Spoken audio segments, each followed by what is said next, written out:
asalaamaaleykum sama gars yi maa ngi leen di nuyu di leen ziar bu baax a baax di bëgg ñëpp encore de plus tey le 15 septembre tey le 15 septembre mu nekk jour boo xamante ne jour bu màgg la ci Sénégal mu nekk aussi màggal bi nga xamante ne tey ñëpp a ngi dem Touba ngir màggal ki nga xamante ne mooy sang bi Cheikh Amadou Bamba Khadim Rasoul di ziar ñëpp di bëgg ñëpp di ñaan yàlla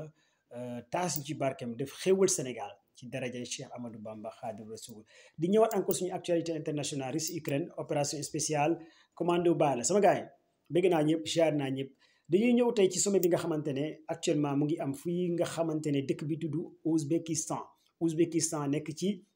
continent asiatique mu nekk sommet boo xamante ne pour ngeen comprendre dëkk boobu aussi bokkoon na ci li nga xamante ne mooy Union soviétique bi pour gars yi nga xamante ne aussi ñu ngi suivre actualité di suivre commando Baye mu nekk sommet boo xamante ne aussi chaque 2 ans presque 1 an day am mais sommet bi nag lu tax mu important mooy que ne tey Vladimir Poutine dafa daje ki nga xamante ne mooy Xi Jinping président chinois bi foofu ci Ouzbékistan kii di Erdogan aussi ñëw na kii di président Iran bi aussi ñëw na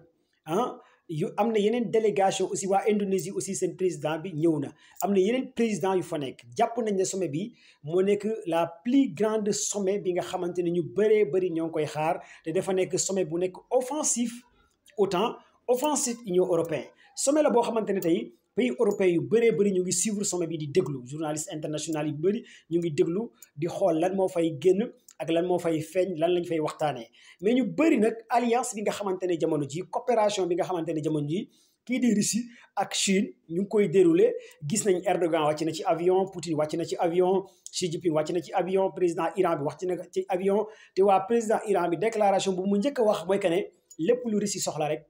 ñoom Iran pare nañ pour jàppale ci Russie Chine nag waxi nopp Chine Indonésie aussi ñu ngi ci sommet bi ñu bëri nag dañuy xalaat ne sommet bi waxtaan bi mooy ça dessine vers la 3e guerre mondiale parce que jamono ji may wax ak yéen ñaari puissance yi mooy OCS organisation du nouvel ordre mondial bi nga xamante ne tey ñoom dañ ko bëgg a tenir dañ ko bëgg a teg coûte au coûte pour ñu war a nekk en face avec OTAN bi nga xamante ne ñooy taxawal nouvel ordre mondial ñii ñëw seen organisation internationale muy ñaari organisation yi nga xamante ne cette fois-ci day dessiné wu te lañ ci gën a waxtaanee mooy guerre bi nga xamante ne jamono ji mu ngi nekk en Ukraine nekk na à la une présidence Erdogan nag dina xaw a perturber un peu sommet bi parce que chroniqueurs yu bëri wax nañu ko xam ngeen Erdogan pas que ñaari boor la moom soit mu ngi OTAN en même temps aussi mu ngi jouer équilibre dans le cadre diplomatique pour jàmm am te Erdogan aussi mu ngi ci sommet bi kon sama gars yi ñu ngi surveiller baax a baax lépp lu feeñ ci sommet bi nañ leen ko wax bu baax a baax mais jàppale ne jamono ji may wax ak yéen gars yëpp ku nekk ñu ngi jéem a xool bu ñu génn ci sommet bi nan la ñuy continuer ci li nga xamante ne moo am ci Ukraine loolu mooy wax ci leneen li ma leen di wax mooy que ne 33 roquettes ce lundi Russie bombardé na ko ci dëkk yi nga xamante ne ñoo nekk biir Ukraine 33 roquettes la Russie génnee bombardé ko ci dëkk yi muy Oblast muy Dnipro muy Kherson muy Zaporizhzhia muy fi nga xamante ne mooy Mariupol muy fi nga xamante ne mooy Donetsk muy 33 roquettes Russie aussi mu ngi commencé utiliser tey lii di espace aérien bi nga xamante ne mooy lii di nu ñu koy waxee armée de l'air Russie bi la commencé utiliser pour li nga xamante ne Ukraine kon ngeen jàpp ne kii di armée de l'air Vladimir Poutine bi tey ci guddi la ñu war a survoler léegi nee nañ désormais à partir de tey 0 heure dootuñu bàyyeti benn ville ci Ukraine kon waa Ukraine na ngeen préparé lépp li nga xamante ne muy centre munition la dépôt de gaz la centre d'entraînement la lépp loo xamante ne mën na paralyser Ukraine Russie da koy bombarder te kii di état-major Ukraine bi moom moo wax mu ne 33 roquettes démb ak tey armée Vladimir Poutine bi bombardé na ko li nga xamante ne ci ay dëkk yi nga xamante ne limal naa leen ko muy Kherson muy Donetsk muy Dnipro muy Lviv muy Zaporizhzhia foofu yëpp ay site fu ñuy denc ay gaz fu ñuy denc ay essence fu ñuy denc ay armement fi nga xamante ne ay entreprise lépp la armée Vladimir Poutine bi bombardé te armée Vladimir Poutine bi jamono ji may wax ak yéen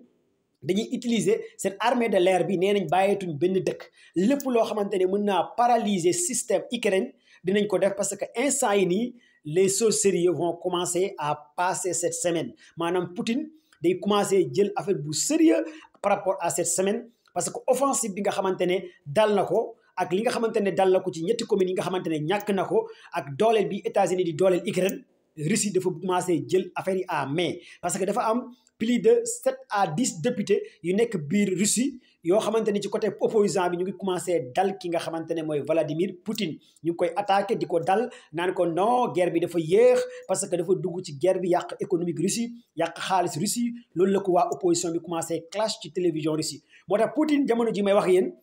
dafa bëgg a lem guerre bi dafa bëgg a dëxëñ guerre bi une bonne fois pour toutes kii di États-Unis nag ñu ngi dolli di envoyé ay HIMARS américains ñu ngi koy dolli di ko envoyé ak ay chars de combat lii di Ukraine. Allemagne aussi pare nañ pour joxaat Ukraine ay chars ay véhicules blindés loolu aussi Allemagne yi wax nañ ko pour ngeen xaar États-Unis aussi. Oligarques russes ñu ngi leen di continuer di sanctionner ci banque centrale américain ak yeneen banque ak yeneen avoir li nga xamante ne homme d'affaires russie yor nañ ko américains yi tey génn nañ bataaxal nee nañ dañuy gën a sévère ci bépp actionnaire russe ak ci bépp homme d'affaires russe loolu aussi mooy xibaar bi nga xamante ne États-Unis génnee na ko lii di Pentagone nag ñu ngi mettre à l'état tey fi nga xamante ne mooy Ouzbékistan nag fa lay sommet OCS bi di am service de renseignement américain ñëpp ñu ngi baraake tey lan moom fay war a undu de 15 ak 16 suba le 16 le sommet bi war a jeex dinañ indi déduction wax leen li nga xamante ne moom la gars yi tënk li gars yi nar a tënk nag moo nar a jiital ñëpp lii di von der ki nga xamante ne moo jiite lii di Union européenne nee na waa Union européenne dinañ génnee dooleel li nga xamante ne mooy Ukraine dinañ gën a jàppale Ukraine ci xaalis kon waa Union européenne wane nañ seen bopp lii di waa ay agence internationale de l'énergie atomique tey dañoo ne armée russe nañ génn ci centrale nucléaire Zaporizhzhia mu gën a gaawee nañ fexe génn fa ne leen fa ONU génne ne leen fa gars yi jàppale génne leen fa parce que armée russe foog ñu ngi nekk ci centrale nucléaire Zaporizhzhia dara mënut a régler parce que jamono ji Ukraine dañuy couper courant lu leen neexee kii di Vladimir Poutine day saboté dëkk yu bëri tey day couper dëkk bii suba mu xañ dëkk bii kon jamono ji centrale nucléaire Zaporizhzhia bi nga xamante ne Russie moo ko contrôlé dëkk yu bëri ville yu bëri amuñ courant lépp li nga xamante ne mooy centre dépôt de gaz pétrole industriel Poutine da koo bombardé wax naa leen 33 roquettes la utiliser dimanche ci guddi ak tey li nga xamante ne Poutine def na ko te utiliser na aussi parachutistes yi ñëw nañ li nga xamante ne mooy Ukraine kon léegi ngeen jàpp ne Ukraine du yomb ci ki nga xamante ne mooy Volodymyr Zelensky commando bàyyi la maa ngi charre ñëpp di bëgg ñëpp les gars abonné aimé et maximum de partage les gars abonné leen sama gars yi dinaa def live yu bëri nag ci Instagram bi Instagram commando bàyyi tey dinaa def live Instagram commando bàyyi à partir de 23h dinaa def live Instagram tey bëgg naa na ngeen dem ci Instagram commando Baye ngeen abonné ci bu baax a baax dinaa bind turu Instagram ci vidéo bi ngeen daw ngeen abonné ci Instagram commando Baye jaajëf les gars